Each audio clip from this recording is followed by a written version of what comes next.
Wilhelm Wille was a master watchmaker, or Maturmeister, who established his workshop and shop in one of the most vibrant locations in the city, Großer Neumarkt, number 52.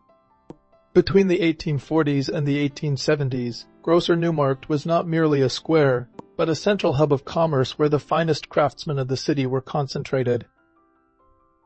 Wille operated under the Établissage system. At that time, independent master watchmakers selected the finest components, raw movements known as Établissage, sourced from leading centers of excellence such as Switzerland or the German region of Glashütte.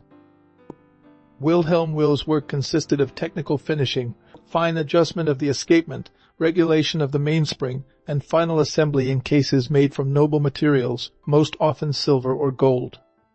His signature on the porcelain dial and the detailed engraving on the cuvette, the inner cover, served as a personal guarantee from the master that the watch met the rigorous standards of precision associated with Hamburg.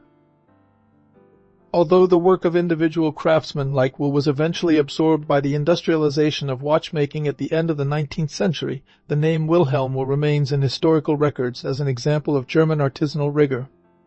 Today, his pieces are collected not only as pocket watches, but as historical documents from a time when time was measured by gears individually adjusted by master hands.